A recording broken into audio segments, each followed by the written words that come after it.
coup, on va partir de l'autre côté de l'Atlantique, au Mexique. Donc déjà, on va peut-être se présenter. Donc moi, je suis partie l'année dernière à Mexico, et Léo vient de Mexico, de l'UNAM. Donc Mexico se trouve au centre du Mexique. C'est assez pratique pour voyager puisque du coup c'est la capitale, on a accès à toutes les régions assez facilement. On voyage plutôt en bus et aussi en avion. Et on va dire que c'est vachement plus pratique de voyager en avion parce que si vous voyez donc Mexico qui est au centre, si vous voulez aller dans le Yucatan, donc vraiment complètement à l'est, pardon, vous avez quasiment 3 heures d'avion. Donc c'est assez énorme, c'est super difficile de faire le tour du Mexique en un an. Moi j'ai eu la chance de faire une grande partie du Mexique et on va dire qu'un an c'est quand même assez nécessaire pour s'habituer aux coutumes, à la façon de vivre qui est complètement différente de la nôtre et aussi pour avoir le temps de voyager, de découvrir Mexico. Ici on a une carte de l'État de Mexico. Qui est quand même assez énorme. Ça compte à peu près 22 millions d'habitants. Et Mexico, en tant que ville, donc le district fédéral, il y a à peu près entre 8 et 9 millions d'habitants. Ouais. Donc la ville en elle-même est divisée en plusieurs colonies, entre guillemets. Et la photo que vous voyez sur la droite, c'est, je pense, une photo qui reflète plutôt bien la ville. On a du coup une ville qui est construite dans une espèce de vallée qui est entourée par des volcans, dont le Popocatépetl qui est toujours actif et qui l'année dernière et actuellement fait toujours des siennes. Et du coup les maisons, les quartiers vont aller coloniser les pentes des volcans et collines qu'on trouve tout autour. Et c'est aussi une ville qui est dominée par la voiture et la végétation. Ici, on voit la place principale de Mexico, donc le Zócalo avec la cathédrale. La cathédrale, donc l'architecture qui représente l'architecture coloniale. Et en même temps, juste derrière, ou plutôt juste à côté, on a une zone archéologique, donc le Templo Mayor, qui était le centre de la cité... le centre-ville. Voilà, c'est ça, le centre-ville. Et donc on a un peu tout ça en même temps. Dans chaque ville mexicaine, on a le côté architecture coloniale et en même temps tous les sites archéologiques qui sont des quelques centaines. C'est assez impressionnant. Ça, si tu veux en parler. Ouais, si tu veux. Ici, c'est une région au sud de Mexico. On a des différents quartiers très différents. Ici, par exemple, on peut trouver une région plus traditionnelle qui s'appelle Xochimilco. C'est très populaire parce qu'on peut trouver des boîtes comme ça qui sont très traditionnelles, mais originalement, c'est une région qui c'est pour la production de l'agriculture. La rivière, c'est un système pour l'agriculture. Maintenant, c'est très touristique. Mais c'est bien, c'est proche des centres-villes. C'est aussi l'occasion, c'est aussi l'endroit où tout le monde vient faire la fête en fin de semaine.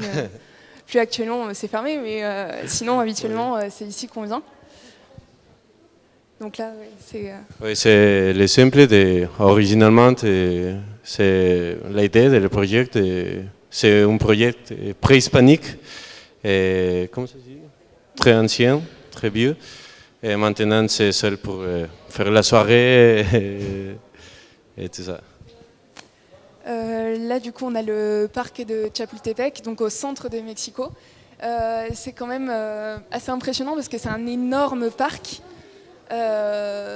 avec au centre, du coup, un palais qui a servi à plusieurs empereurs, dont des empereurs qui ont été mis par Napoléon, enfin bref, tout ça. Donc on a une énorme zone de végétation en plein centre de Mexico.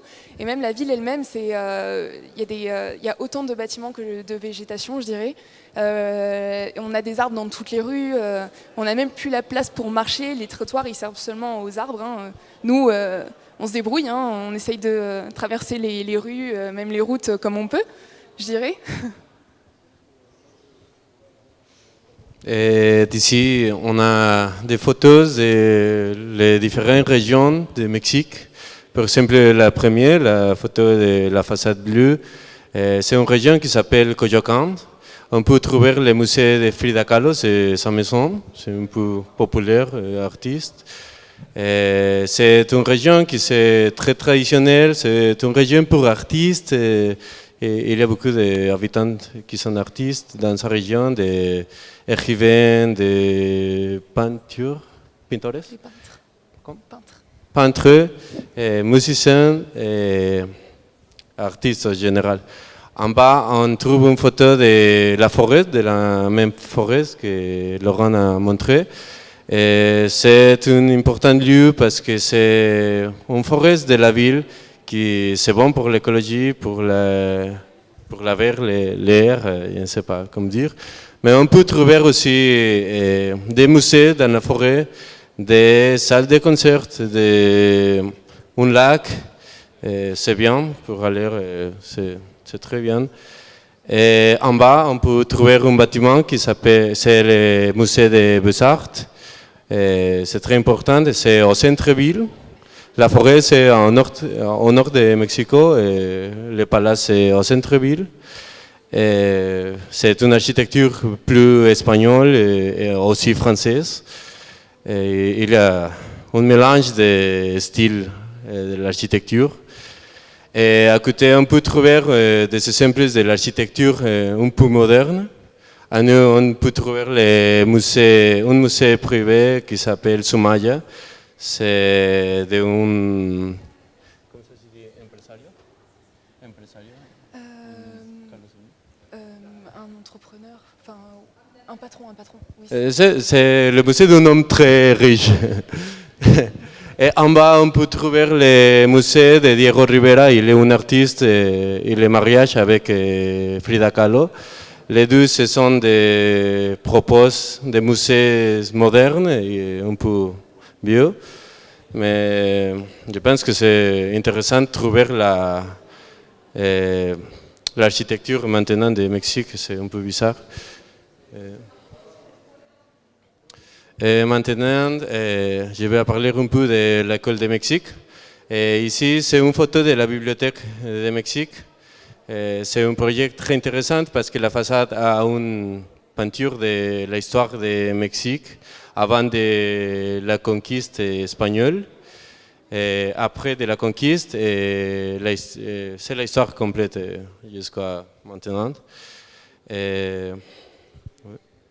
Ici, on a une carte de la cité universitaire. Il y a des... ¿Tiene láser? Tiens. Comment c'est? Je crois que c'est là. Ouais. C'est la carte, tout c'est la région de la cité universitaire.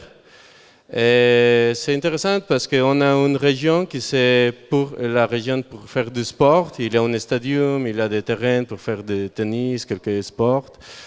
En bas, on a une région qui c'est une réserve écologique.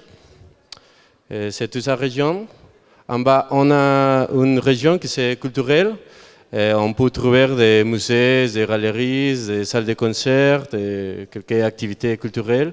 Et pour là-bas, on peut trouver la région pour les étudiants, les salons, les facultés et tout ça.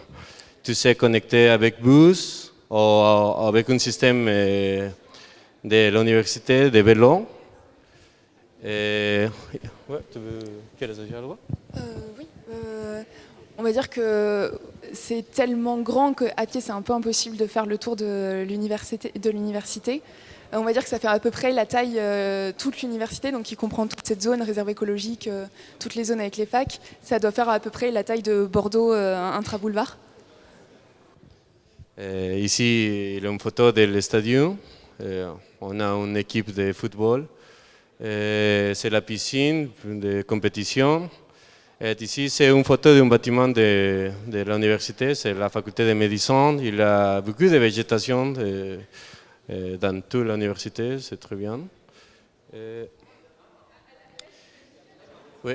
Ici, on peut trouver le jardin central, c'est la région pour les étudiants. Bien, toute l'université, c'est pour les étudiants, mais c'est la région des facultés. Ici, c'est le tour de l'administration, le plus important. Derrière, c'est le stadium. À côté, c'est la bibliothèque. Et pour là-bas, c'est la faculté d'architecture.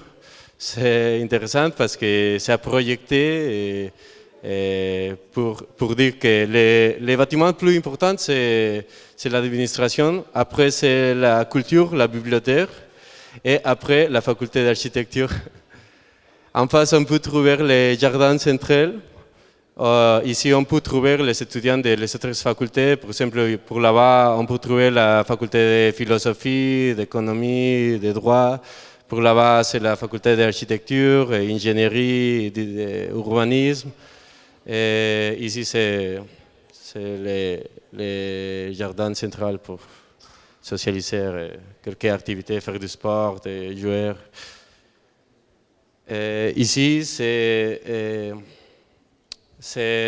un exemple de la réserve naturelle de l'université. Il y a des petites interventions dans l'espace naturel. C'est le plus important. Il s'appelle l'espace sculptorique. C'est un lieu pour contempler la nature. Et il y a des autres sculptures dans la réserve. On peut trouver une grande variété de plantes, de végétation et aussi des animaux dans l'université. Et la région qui c'est culturelle, on peut trouver des musées. Ici, c'est le musée d'art contemporain. C'est une salle de concert. Et il y a des salles pour théâtre et aussi de concerts. Et il y a plus. Et ici, c'est la faculté d'architecture, c'est la réception, comme vestibule, c'est la réception de la faculté. Et la faculté a des différentes licences, la licence de design industriel, architecture, paysage, urbanisme. Et il y a d'autres bâtiments pour la recherche et les masters de quelques licences comme ça. Après, ici, on peut trouver une petite photo de la faculté. Il y a 8 ateliers. Pour le matin, c'est un atelier. Pour l'après-midi, c'est d'autres ateliers. On a 16 ateliers. Et chacun a un intérêt pour l'architecture différente. Par exemple, les premiers sont des ateliers qui sont plus intéressés pour le design, le plastique, les concepts. Après, on peut trouver des ateliers qui sont plus intéressés pour la fonction et la construction aussi. Après, il y a des ateliers qui sont plus intéressés pour la construction surtout. Et après, il y a des ateliers qui sont plus intéressés pour l'architecture sociale, comme ça.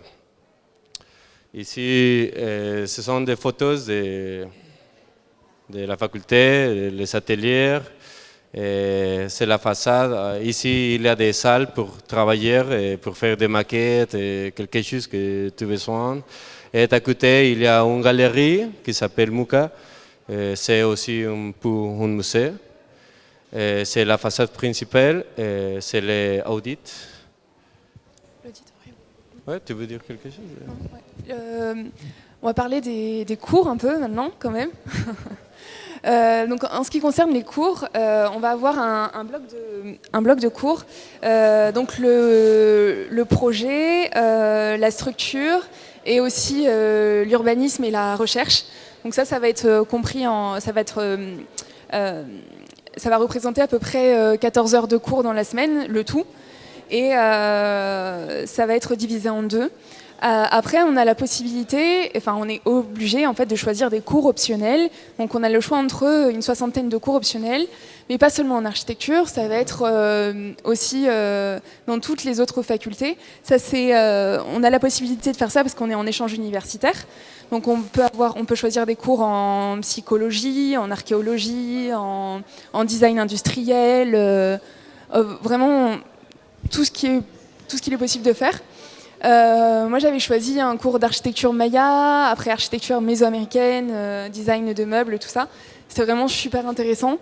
C'est assez difficile de choisir justement quelques cours parce que il y a une 60aine de cours qui sont disponibles, donc il y a un peu trop de choix du coup, mais c'est super cool. Et donc, quand on choisit un cours, ce cours il est dispensé par des profs différents, ce qui fait qu'on a le choix dans le jour de la semaine. Donc, on peut faire en sorte d'avoir seulement 3 jours de cours dans la semaine, des jours où on va être là toute la journée, mais ça va être un peu intensif, mais il est possible de faire ça. Moi, j'avais réussi à condenser mes cours en 3 jours. Comme ça me laissait le temps aussi de découvrir la ville, le pays, de travailler aussi bien sûr, mais ça me permettait de voyager. Oui, en fait, si vous voulez prendre des cours dans notre faculté, c'est possible. C'est gratuit, toute l'éducation de la faculté, c'est une université publique. Et alors, il y a des facultés de sciences politiques, de philosophie, de droit, de médecine. Et si vous voulez prendre des cours, vous pouvez prendre quelques cours de l'université. Ouais. Ça, c'est en fait le concours auquel on a participé. Parce que du coup, on était dans le même atelier l'année dernière. Pour le premier semestre, on a fait un projet au cœur de Mexico, dans une colonie qui est en train de se gentrifier. Et au deuxième semestre, on a participé à un concours international organisé par Saint-Gobain. Donc on était suivis par nos professeurs qui nous ont emmenés jusqu'au bout. On a eu la chance de participer à l'étape nationale. Et un groupe d'étudiants qui était dans notre atelier a lui participé à l'étape internationale. Bon, ils n'ont pas gagné, mais c'était vraiment impressionnant. Et du coup, c'était l'occasion de participer à un concours. C'était super cool. Pour finir, il y a beaucoup de bonne nourriture au Mexique. Il faut goûter tout. Merci.